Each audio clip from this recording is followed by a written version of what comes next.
नवीन दिवसाची नवीन सुरुवात. बघा किती भारी सकाळी ना गावाकडची. रिमझिम पाऊसही चालू होता. सकाळ सकाळ चूल पेटवली आणि आंघोळा करून घेतल्या. रात्रीचे 2च वडे उरले होते. श्लोक आणि साई नाश्त्याला बसले. अर्धा अर्धा वडा पावमध्ये टाकला आणि दोघांनी नाश्ता करून घेतला. नंतर आम्हाला जायचं होतं गवार तोडायला आणि वांगी तोडायला. टमाटाची झाडं खाली पडलेली होती, रस्त्याने जाताना दिसली. म्हटलं नंतर त्याला काठी लावून. आम्ही वांगी तोडत होतो. श्लोक, साई आणि बाबा शेरडीला चारायला घेऊन गेले. वांगी तोडून झाली आणि गवार तोडायला घेतली.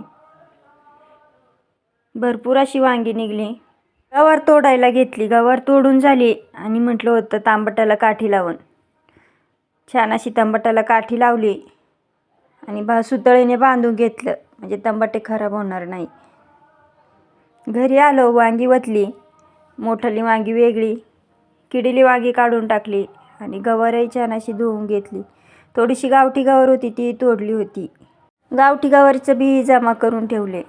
नंतर घरी आल्यावर छान असं वालाचं कालवण केलं, चपात्या केल्या, भाकरी केल्या, आंबा कापला होता, भात होता आणि सोबतीला भेळही होती.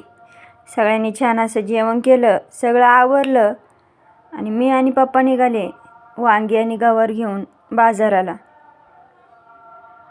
साई आणि श्लोक आला होता वजं उचलून द्यायला. बाजारात पोहोचलो.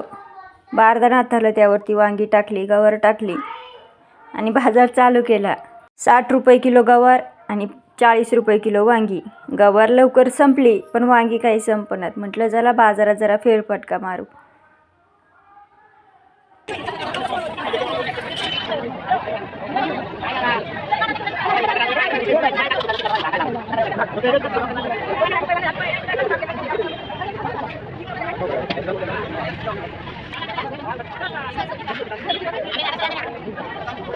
फेरफटका मारत होते. येता येता थोडीशी भेंडी घेतली, कारली घेतली, बटाटे घेतले आणि अद्रक घेतलं. वांगी संपली. सगळा माल संपवला आणि निघालो घरच्या रस्त्याला.